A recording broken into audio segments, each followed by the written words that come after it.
آج معافی مانگ لو، آج لوگوں کو ستانا چھوڑ دو۔ اسی طرح ہم اللہ کے عاجز بندے ہیں، اگر اللہ نے کوئی مقام دے دیا ہے، کوئی عزت دے دی ہے، کوئی شہرت دے دی ہے، تو اپنے بھائیوں کے ساتھ اچھا برتاؤ کرو، نرم ہو جاؤ، ان کی مدد کرو۔ کیوں ستاتے ہو لوگوں کو، کیوں ڈراتے ہو؟ آج جو والدین مجھے سن رہے ہیں، یاد رکھیے والدین کو بھی اجازت نہیں ہے کہ اپنے بچوں کو خواہ خواہی ستائیں، سب کے سامنے ذلیل کریں، لمٹ ہوتی ہے ہر چیز کی۔ شوہر مجھے سن رہا ہے، آپ کے پاس کوئی اختیار نہیں کہ جب چاہیں بیوی کو ذلیل کریں، جب چاہیں بیوی کو برا بھلا کہیں، جب چاہیں اس کا دل توڑ دیں۔ آپ جاتے ہیں، وہ بیچاری کپڑے میں تکیے پہ منہ رکھ کے روتی رہتی ہے، کرے کیا؟ بیوی ہو گئی ہے، شادی ہو گئی ہے، کدھر جائے؟ ظالم شوہر ہے، سہ رہی ہے، مگر ایک دن تو آئے گا نا جب اللہ کی بارگاہ میں پیش ہونا ہوگا۔ یہی بیوی کھڑی ہو گئی تو کیا منہ دکھاؤ گے؟ بچے ہی کھڑے ہو گئے اللہ کی بارگاہ میں کہ یا اللہ، یہ باپ شراب پی کر روز آ کر ہمارے گھر میں گالیاں دیتا تھا، کدھر جاؤ گے؟ پڑوسی اگر کھڑے ہو گئے اللہ کی بارگاہ میں، کدھر جائیں گے؟ اگر بھائی بہن آ گئے کہ یا اللہ، ہمارا بڑا بھائی تھا، والد کے انتقال کے بعد سارے مال پر قبضہ کر لیا، ہمیں کوئی حصہ نہیں دیا، ہم بڑے بھائی کے سامنے کچھ نہ بول سکے، اس دن ایک ایک پائی کا حساب دینا پڑے گا۔ یہی بھائی بہن اللہ کی بارگاہ میں کھڑے ہو گئے تو کیا جواب دو گے؟ یہی پڑوسی کھڑے ہو گئے تو کیا جواب دو گے؟ آپ کا ملازم، غریب ملازم جس کو پتا ہے کہ سیٹ کو کچھ بھی سامنے جواب دوں گا تو نوکری سے نکال دے گا، بیچارہ سر جھکا کے گالیاں بھی سنتا ہے، غلطی نہیں ہوتی پھر بھی تم اس پر غصہ کرتے ہو، چھوٹی سی غلطی ہوتی ہے پھر بھی برا بھلا کہتے ہو۔ وہ غریب آدمی ہے، اسے پتا ہے کچھ بھی کہوں گا کہ صاحب میری غلطی نہیں ہے، اور گالیاں دے گا، زیادہ بولوں گا تو تھپڑ مار دے گا، نوکری چھوڑ نہیں سکتا۔ چھوٹے چھوٹے بچے ہیں، ارے وہ غریب آج اکیلا ہے، مگر کل رب کی بارگاہ میں رب اس کے ساتھ ہوگا۔ اے اپنے ملازموں کو ڈانٹنے والوں، اے اپنے ملازموں پر ظلم کرنے والوں، قیامت کے دن میں دوبارہ یہ حدیث پڑھتا ہوں، اللہ کے حبیب فرماتے ہیں جو اپنے بھائی کی طرف ڈرانے والی نظروں سے گورے، اللہ تعالیٰ اسے قیامت کے دن ڈرائے گا۔ اس دن کدھر جاؤ گے؟ کاش میں اور آپ اپنی زندگی کا یہ مقصد بنا لیں کہ میری ذات سے کسی کو تکلیف نہ پہنچے۔ مسلمانوں کو تکلیف دینے والے غور سے سنیں، اللہ تعالیٰ پارہ نمبر 30 سورہ البروج آیت نمبر 10 میں ارشاد فرماتا ہے، ان الذین فتنوا المؤمنین والمؤمنات ثم لم يتوبوا فلہم عذاب جہنم ولہم عذاب الحریق۔ بے شک جنہوں نے ایذا دی، ایذا کہتے ہیں تکلیف کو، بے شک جنہوں نے تکلیف دی مسلمان مردوں اور مسلمان عورتوں کو، پھر توبہ نہ کی، تو ان کے لیے جہنم کا عذاب ہے اور ان کے لیے آگ کا عذاب ہے۔ تفسیر صراط الجنان میں مفتی قاسم صاحب اس آیت کریمہ کے تحت لکھتے ہیں، بے شک وہ لوگ جنہوں نے مسلمان مردوں اور عورتوں کو اذیتیں دے کر آزمائش میں مبتلا کیا، پھر اپنے اس عمل سے توبہ نہ کی، تو ان کے لیے آخرت میں جہنم کا عذاب ہے اور ان کے لیے قبر میں بھی آگ کا عذاب ہے۔ کچھ لوگ کہتے ہیں یار میرا کوئی بگاڑ نہیں سکتا، میرا بڑا روب ہے، ہاں میرے خاندان میں میرے آگے کوئی بات نہیں کر سکتا، محلے میں میری ایسی بات ہے جو میں کہہ دوں وہ ہو جاتا ہے، میرے آفس میں میرا بڑا ہولڈ ہے، میں فلاں یونین کا بڑا ہوں، میں فلاں علاقے کا بڑا ہوں، میری جناب اپنے خاندان میں بڑی بات ہے۔ ٹھیک ہے، آج آپ کے سامنے کوئی بولتا نہیں ہے، آپ جو کہتے ہیں مجبوراً لوگ کر لیتے ہیں، آپ انصاف کریں یا نا انصافی کریں لوگوں کو ماننا پڑتا ہے، مگر یہ آج ہے نا، جب مرنے کے بعد اللہ کی بارگاہ میں جاؤ گے تو ان ظلموں کا کیا جواب دو گے؟ ان تکلیفوں کا کیا جواب دو گے؟ ان دل آزاریوں کا کیا جواب دو گے؟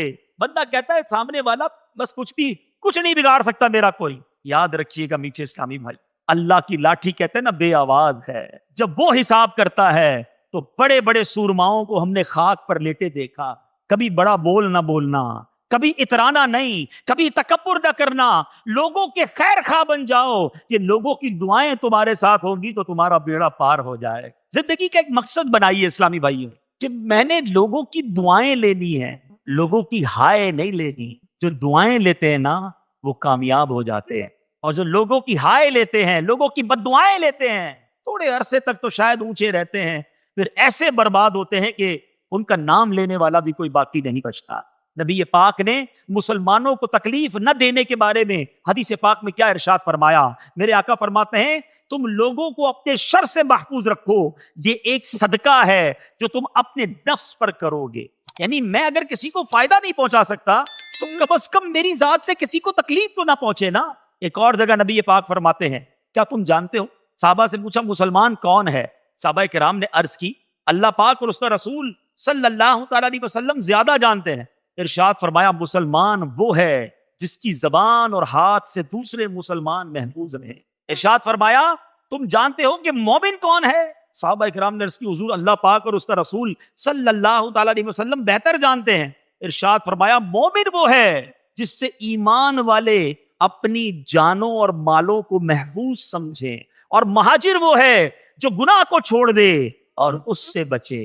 اب سوچئے کہ میں نے وہی شروع پہ بات کی نا کہ میری ذات سے لوگوں کو امن فیل ہوتا ہے, سکون فیل ہوتا ہے, اپنے آپ کو محفوظ سمجھتے ہیں, یا ہم سے ٹینشن میں آ جاتے ہیں, ہم سے تکلیف میں رہتے ہیں, ڈرتے ہیں لوگ. نہیں میرے پیچھے اسلامی بھائیوں, اس سے برا مسلمان کون ہے کہ جس سے مسلمان ڈرتا ہو؟ بات کرنے میں ڈرے, کاروبار کرنے میں ڈرے, پیسے دینے میں ڈرے, رشتہ داری کرنے میں ڈرے, وہ کیسا مسلمان ہے؟ اللہ کے حبیب صلی اللہ تعالیٰ علیہ وسلم کے فرامین سنیے, میرے آقا علیہ الصلوۃ والسلام کیا فرماتے ہیں. اللہ کے حبیب نے فرمایا, جیسا کہ ابھی ہم نے سنا کہ مسلمان وہ ہے جس کی زبان اور ہاتھ سے دوسرا مسلمان محفوظ رہے. ایک جگہ میرے آقا فرماتے ہیں ہر مسلمان کا خون, مال اور عزت دوسرے مسلمان پر حرام ہے. کسی کا مال نہیں لے سکتے, کسی کی عزت نہیں, کسی کا خون کیسے بہا سکتے ہیں؟ یہ حرام ہے کہ ہماری وجہ سے کسی مسلمان کو تکلیف نہ ہو. اور مسلمان کو تکلیف دینا یہ کوئی چھوٹا معاملہ نہیں, یہ کوئی چھوٹا جرم نہیں ہے میٹھے اسلامی بھائیوں. دیکھیے یاد رکھیے گا, زندگی میں ہم پر دو بڑے حقوق ہیں. ایک ہے حقوق اللہ, اللہ کا حق. اللہ کا حق کیا ہے؟ ہم نماز پڑھیں, ہم روزہ رکھیں, ہم تلاوت کریں, ہم زکوٰۃ دیں, ہم جناب اللہ تبارک و تعالیٰ کی نافرمانی نہ کریں.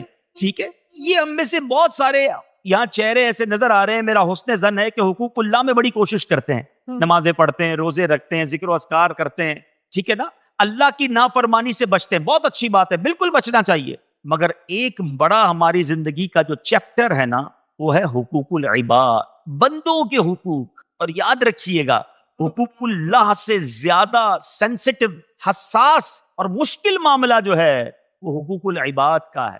کیونکہ اللہ ناراض ہو جائے نا, وہ بڑا کریم ہے, وہ راضی بھی ہو جاتا ہے, وہ معاف بھی کر دیتا ہے.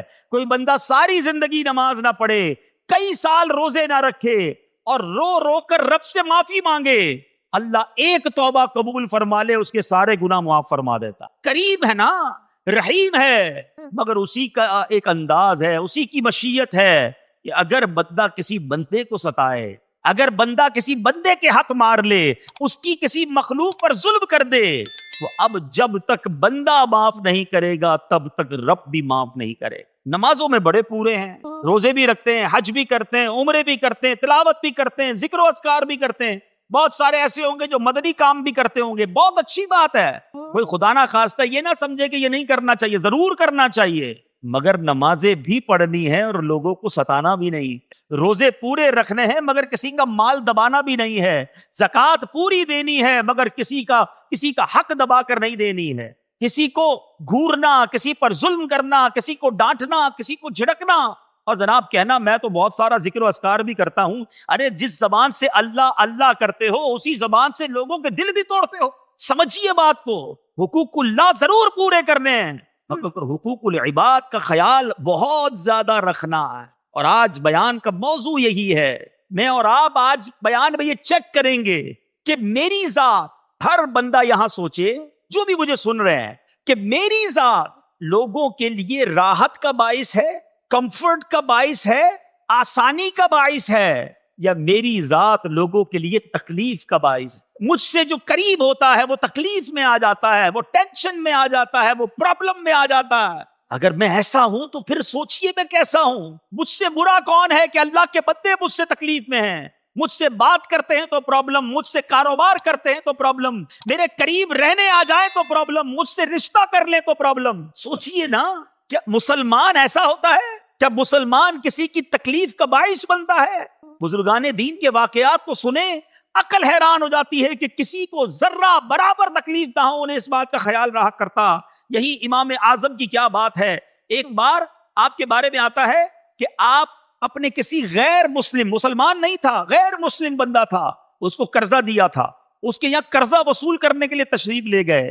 اتفاق سے اس کے مکان کے قریب آپ کی جوتی پر, آپ کے چپل پر کیچڑ لگ گئی.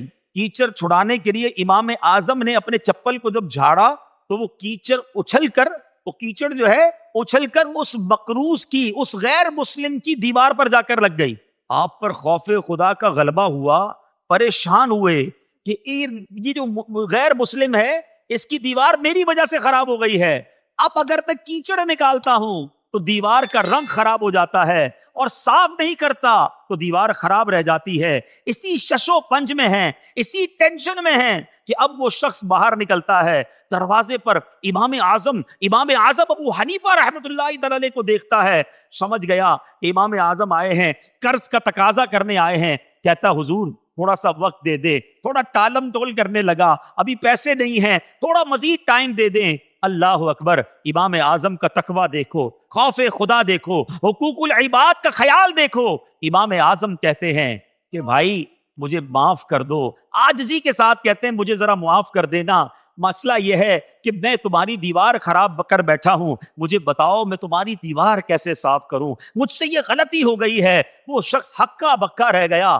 کہ مسلمانوں کا امام ہے، لاکھوں لوگ جس کے پیچھے ہیں، میرے دروازے پر آ کر چھوٹے سے معاملے پر مجھی سے معافی مانگ رہا ہے۔ اے میرے بیچے اسلامی بھائیوں، ایسے ہی اسلام نہیں پھیلا، ایسے ہی بزرگوں نے دلوں میں وہ قدر و منزلت حاصل نہیں کی۔ وہ مقروض، وہ غیر مسلم پتہ ہے کیا کہتا ہے؟ کہتا حضور ایک کام کریں، دیوار کی کیچڑ تو صاف ہوتی رہے گی، میرے دل میں جو بے ایمانی کی کیچڑ ہے پہلے وہ صاف کیجئے۔ جو مذہب اتنا پیارا ہو، اس طرح معافی کا درس دیتا ہو، مجھے کلمہ پڑھائیے اور مجھے مسلمان کر دیجئے۔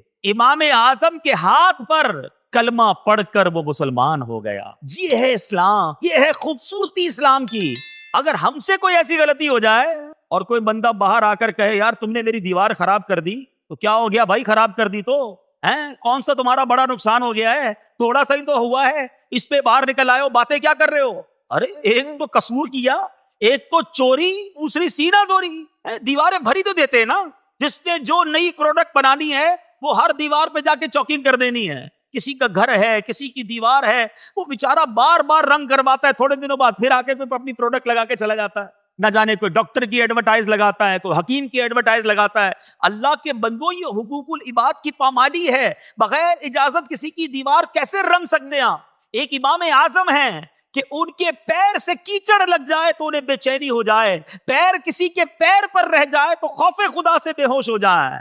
ادھر کسی کا مال دبا کر یار دوستوں کو فکر ہی نہیں ہوتی ہے، دے دیں گے نا بھائی، جب آئیں گے جب دے دیں گے، بار بار کیا گھر پہ پیسے لینے آ جاتے ہو؟ یہ وہی بندہ ہے کہ جب اس کو قرضہ چاہیے تھا تو اس کے گھر کے دھکے کھاتا تھا۔ ارے بھائی تمہاری بڑی مہربانی، میں وقت پر پیسے لوٹا دوں گا، میرا بہت بڑا مسئلہ ہے، زندگی بھر احسان مند رہوں گا، تمہارا یہ احسان کبھی نہیں بھولوں گا، میرے بچے تم کو دعائیں دیں گے۔ اور اب وہی بچے دروازہ کھول کر کہتے ہیں ابو گھر پہ نہیں ہے، جاؤ، کیا بار بار آ جاتے ہو؟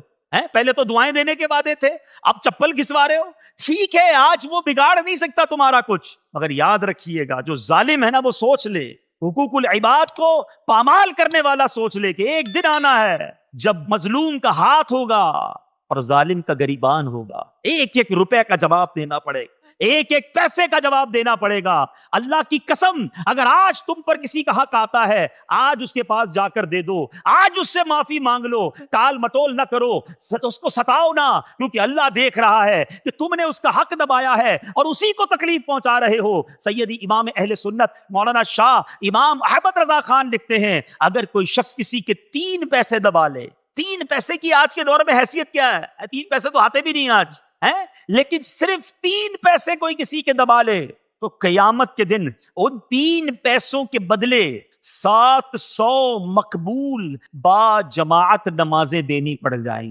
3 پیسوں کے بدلے۔ اب حساب کر لے جس نے ہزاروں دبائے ہیں، حساب کر لے جس نے لاکھوں دبائے ہیں، حساب کر لے جس نے کروڑوں دبائے ہیں، حساب کر لے جس نے زمینیں دبائی ہیں، حساب کر لے جس نے یتیموں کے پیسے دبائے ہیں، حساب کر لے جس نے اپنی بہن کا وراثت سے حصہ دبا لیا ہے۔ اچھا کچھ لوگ ہوتے ہیں جو حساب کتاب بھول جاتے ہیں، ہم سے کاروبار کیا یا ہم نے قرضہ دیا اور بیچارہ لینے والا ہی بھول گیا یا اس کا انتقال ہو گیا، بندہ کہتا ہے چلو بھول گیا تو سارے میرے ہی ہو گئے نا، انتقال ہو گیا، اب اس کے بچوں کو تو پتا نہیں ہے، اسے نہیں پتا، اس کے بچوں کو نہیں پتا، وہ بھول گیا ہے مگر رب نہیں بھولتا۔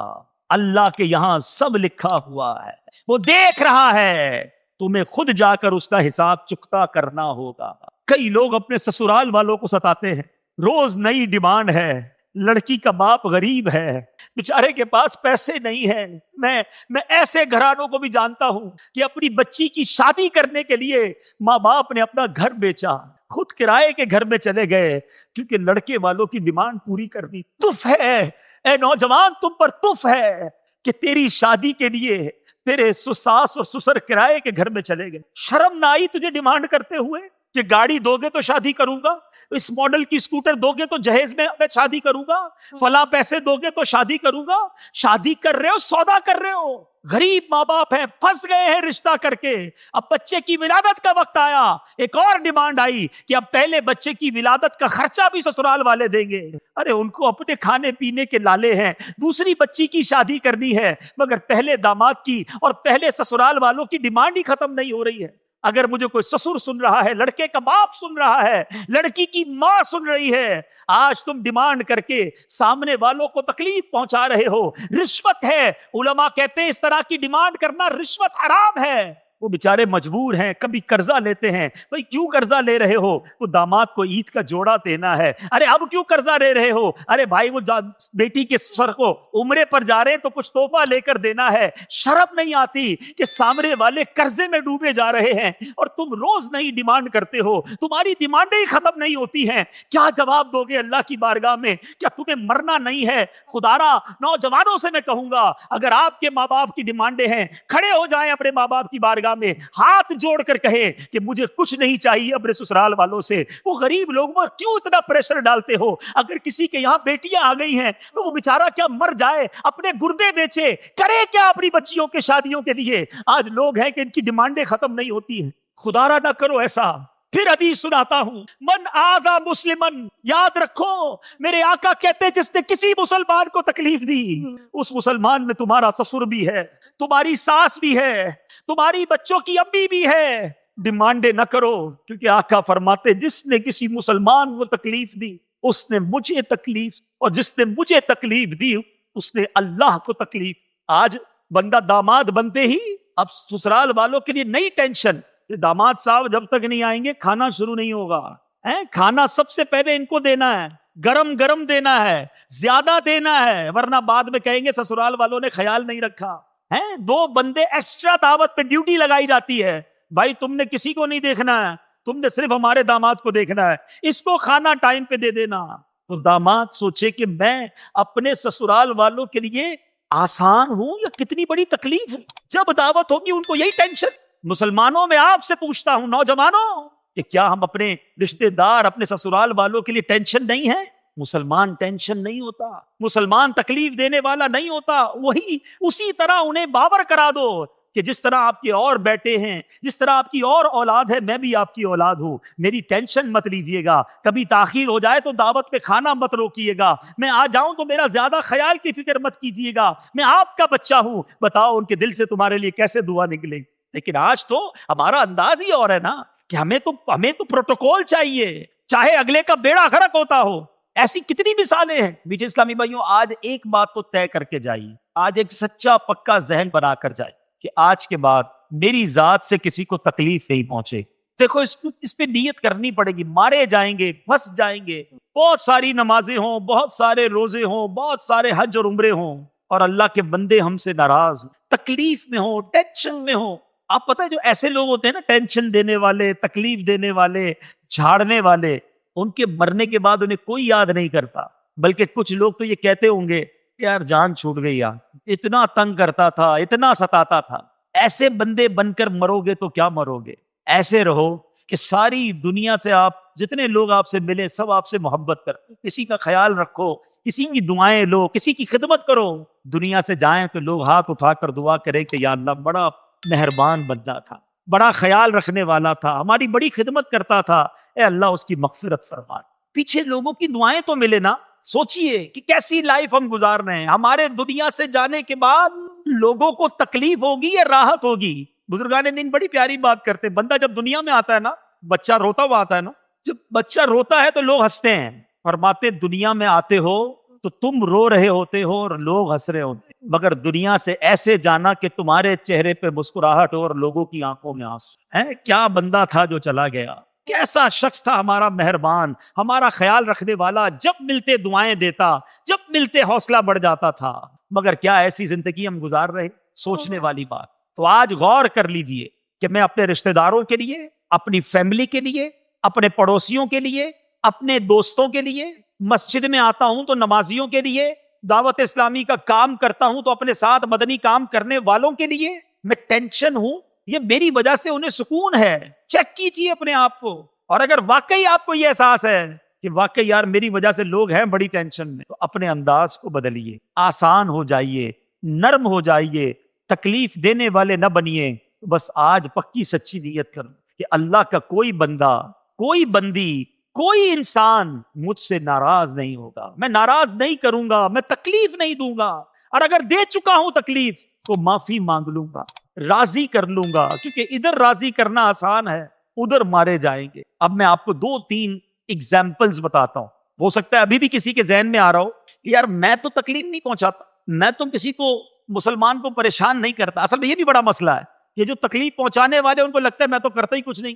ان کو کون بتائے؟ اتنی ہمت بھی نہیں ہوتی ہے کسی کی کہ وہ آپ کو بتا سکے کہ حضرت آپ کی جو بات کرنے کا سٹائل ہے نا وہ ہمارا دل کرچی کرچی کر دیتا ہے. آپ کا یہ جو طنز کرنے کا انداز ہے نا یہ ہمیں بہت برا لگتا ہے. یہ بھی ہمت نہیں ہوتی ہے. کس کی مجال ہے کہ جو تجھ کو بتا سکے؟ ہمت ہی نہیں ہوتی. کیونکہ اب یہ بتائیں گے تو اور برا بھلا کہیں گے، اور ستائیں گے، اور ڈانٹیں گے. سوچئے آپ، ایسے کئی شوہر ہیں کہ بیوی 3-3 دن تک انتظار کرتی ہے کہ شوہر کا موڈ ٹھیک ہو جائے پھر بات کروں.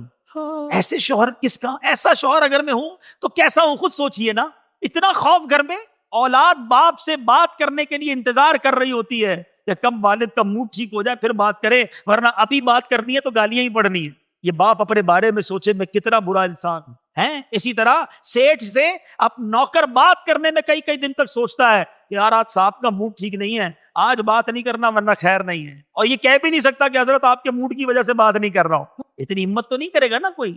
تو ایک یہ بھی پرابلم ہے کہ جس کا مزاج ایسا ہے، تنگ کرنے والا، ڈانٹنے والا، جھاڑنے والا، اس کو سمجھا بھی کوئی نہیں سکتا. اور وہ بھی سمجھ رہا ہوتا ہے میں تو بالکل ٹھیک ہوں، آئی ایم اوکے. نہیں جناب، آپ اوکے نہیں ہیں. آپ سے بڑی تکلیف ہے، آپ سے بڑی ٹینشن ہے. مگر پرابلم یہ ہے کہ یہ تکلیف بتانے کے لیے بھی کسی میں ہمت نہیں ہے. خدا خود اپنے آپ کو چیک کرنا ہوگا کہ میں کہیں گھر میں داخل ہوتا ہوں، لوگ مسکراتے مسکراتے چپ تو نہیں ہو جاتے؟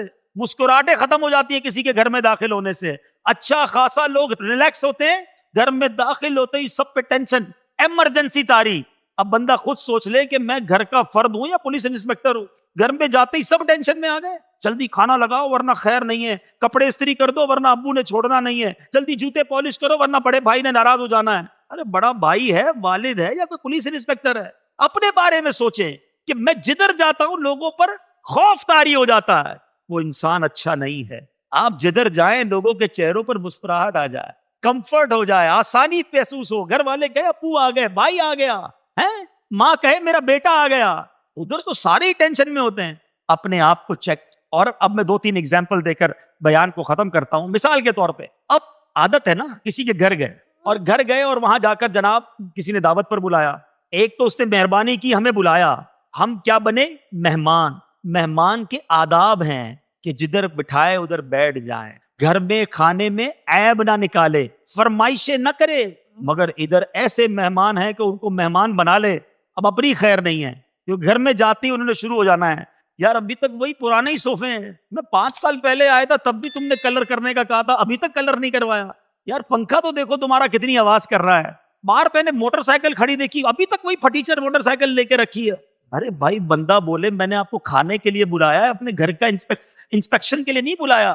اچھا اب جب کھانا آیا تو نہیں یار میں تو چاول نہیں کھاتا، اب صاحب کے لیے روٹی ڈھونڈ کے لاؤ. میں تندور کی روٹی سے پرہیز کرتا ہوں، سلائس کھاتا ہوں. اب سلائس گھر میں نہیں ہے، اس کے لیے سلائس لے کر آؤں.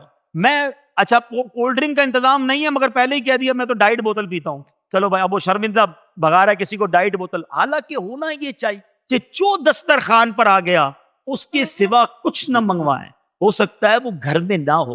ایک بار مجھے یاد ہے ایک صاحب نے، ہم کھانے پر بیٹھے تو میزبان سے کہا کہ ٹیشو پیپر لائیے. اچھا ہر بندہ سمجھتا ہے ہر گھر میں ٹیشو ہوگا، نہیں ہوتا.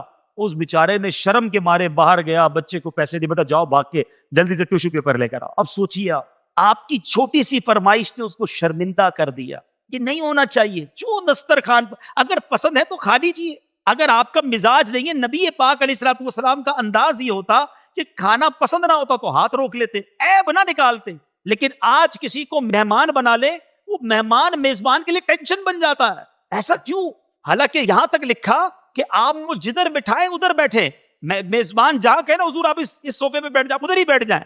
بندہ کہ نہیں ذرا میں ادھر بیٹھوں گا، کیا پتا اس کو وہاں نہ بٹھانا ہو، آپ کو وہاں بیٹھیں گے تو گھر کی بے پردگی ہونی ہو، وہ صوفے کا کور ہی پھٹا ہوا ہو، اس بیچارے نے اوپر چادر رکھی ہو، اپنا عیب چھپایا ہو، مگر آپ جا کر وہاں بیٹھ رہے. اپنی عادت بنائیں. آپ بتائیے، ہے بڑی باریک سی بات، مگر کیا ہم کسی کے مہمان بنتے وقت یہ خیال کرتے کہ اس کو ٹینشن نہ ہو؟ کوئی ڈیمانڈ نہیں ہونی چاہیے بالکل، اور آخر میں دعائیں دے کر آئے، عیب نکال کے نہ آئے. پرابلم یہ کچھ لوگوں کا کام ہی عیب نکالنا ہے. ان سے ہاتھ ملاؤ تو ایسا لگتا ہے کانٹا چبو دیتے ہیں. بندہ بولے نہیں ہاتھ ملاتا تو اچھا تھا یار. جب ملتے ہیں کوئی نہ کوئی طنز، کوئی نہ کوئی، کبھی امامہ نہ پہنو تو کہتے ہیں آج امامہ نہیں پہنا، کبھی امامہ پہنو تو یہ والے رنگ کا کیوں پہنا ہے یار؟ تم مسکراتے نہیں ہو، زیادہ مسکرائے تو ہر وقت مسکراتے رہتے ہو. بندہ بولے کروں کیا اس کے سامنے، اتنی ٹینشن. ایسے نہ بنے. کیا لوگوں میں خوبیاں نہیں ہوتی؟ ایک مثال بڑی پیاری ہمارے نگران شورا دیتے ہیں. 2 قسم کی مکھی ہوتی ہے، یاد رکھیے. ایک ہوتی ہے گھریلو مکھی اور ایک ہوتی ہے شہد کی مکھی. ٹھیک ہے نا؟ گھر میں بھی مکھیاں ہوتی ہیں. گھر کی مکھی کہاں بیٹھتی ہے؟ گھر کی مکھی ڈھونڈ کر گندگی پر بیٹھے گی. جدھر کچرا پڑا ہوگا نا، گھر کی مکھی ہاؤس فلائی ادھر ہی جا کے بیٹھے گی. آپ کا کبھی جسم میں کہیں زخم لگ جائے، وہ زخم پہ آ کر مکھی بیٹھے گی، گندگی پر ہی مکھی بیٹھے گی. اور شہد کی مکھی کہاں بیٹھتی ہے؟ پھولوں پہ جا. آپ بنے شہد کی مکھی، جس میں جو خوبی ہے اس کو بیان کریں. لوگ آپ سے خوش ہوں گے، یار آپ ماشاءاللہ بیان بڑا اچھا کریں، آپ مسکراتے بڑا اچھا ہیں، آپ کا امامہ بڑا پیارا ہے، یار آپ ماشاءاللہ میں نے دیکھا پابندی سے مسجد میں آتے ہیں. خوش ہوگا نا انسان. تعریف کرو گے تو. مسجد میں 5 وقت آتا ہے، اس کو کہیں گے لیٹ کیوں آتے یار، ٹائم پہ آیا کرو. ارے آ تو رہا ہے، اس پہ بھی تمہیں پرابلم ہے. یعنی طنز ہی کرنا ہے، عیب ہی نکالنا ہے، تو پرابلم تمہارے اندر ہے کہ تمہیں نظر ہی عیب آتا ہے، تمہیں کوئی خوبی نظر نہیں آتی. اپنا علاج کرواؤ. لیکن آج پتہ ہی نہیں ہوتا. بس میں جاتے ہیں تو کسی مسافر کو تکلیف دے کر آ جاتے ہیں، کنڈکٹر سے لڑائی کر کے آ جاتے ہیں. کنڈکٹر اگر مجھے سن رہا ہے تو وہ مسافر کو برا بھلا کہہ رہا ہوتا ہے، مسافر کو تکلیف پہنچا دیتا ہے. ہر بندہ سوچے، اگر کوئی پولیس والا بیٹھا ہے، پولیس والا نہ جانے روزانہ کتنوں کو تکلیف دیتا ہے. اسی طرح ہمیں اگر کوئی پولیس والا روک لے، چاہے غلطی ہماری ہے، ہم اس سے کس انداز میں بات کرتے ہیں، کس لہجے میں بات کرتے ہیں. کیا وہ انسان نہیں ہے کہ ہمارے پاس یہ اختیار ہے کہ جتنی گالیاں دینا ہے دے دو، جتنا برا بھلا کہنا ہے کہہ دو. غور کرتے جائیں. دکاندار گاہک کو تکلیف دے رہا ہے، گاہک دکاندار کو تکلیف دے رہا ہے، استاد شاگرد کو ذلیل کرتا ہے، شاگرد استاد کے بارے میں برا بھلا کہہ رہا ہے. آج کسی کو یہ احساس ہی نہیں ہے کہ نہ جانے روزانہ میں کتنے مسلمانوں کو تکلیف دے رہا. دوبارہ حدیث دہراتا ہوں، من آذا مسلمن، جس نے کسی مسلمان کو تکلیف دی، میرے آقا فرماتے ہیں اس نے مجھے تکلیف، اور جس نے مجھے تکلیف دی اس نے اللہ کو تکلیف. کیسے جواب دیں گے؟ کدھر جائیں گے؟ ویسے ہی نیکیاں نہیں ہیں، ویسے ہی ثواب کرتے نہیں ہیں، ویسے ہی اعمال نہیں ہیں. اور اگر قیامت کے دن یہ سارے لوگ کھڑے ہو گئے کہ یا اللہ اس نے گالی دی تھی، اے اللہ اس نے ظلم کیا تھا، مولا اس نے مال دبایا تھا، اے اللہ اس نے مجھے سب کے سامنے ذلیل کیا تھا، اے رب اس نے میری زمین دبا لی، یہ مجھے سب کے سامنے ستاتا تھا، اس دن کیا کرو گے؟ آپ کو پتا ہے، صرف گور کر دیکھنا، مارنا، گالی دینا، ڈانٹنا تو دور کی بات ہے، جو نظروں سے ستاتے ہیں، نظروں سے ڈراتے ہیں. سنو، اللہ کے حبیب فرماتے ہیں جو اپنے بھائی کی طرف ڈرانے والی نظروں سے گورے، اللہ اسے قیامت کے دن ڈرائے گا. اے لوگوں کو ڈرانے والوں، اے روب جمانے والوں، اے ظلم کرنے والوں، بڑے خوش ہوتے ہو نا، میرے سامنے نگاہیں نہیں ملا سکتا کوئی، نیچی نگاہ کر دو. روب ایسا ہوتا ہے، اتنا تکبر ہوتا ہے کچھ لوگوں میں، کہتے ہیں نیچی نگاہ کر کے بات کرو. میرے سامنے دیکھ کیا رہے ہو؟ پتہ نہیں کون ہے تمہارے سامنے، مجھے پہچانتے نہیں میں کون ہوں، تمہارا بیڑا غرق کر کے رکھ دوں گا، تمہاری نسلوں کو تباہ کر کے رکھ دوں گا. یہ بول ادا کرتے وقت خوف نہیں آتا؟ یہ جملہ حدیث کا کتنا ڈرانے والا ہے کہ جو آج مسلمان کو نظروں سے ڈرائے گا، اللہ قیامت کے دن اسے ڈرائے گا. ارے جب رب ہی ناراض ہو گیا، اللہ نے قیامت کے دن بخشنے کے بجائے، معاف کرنے کے بجائے، رحمت کرنے کے بجائے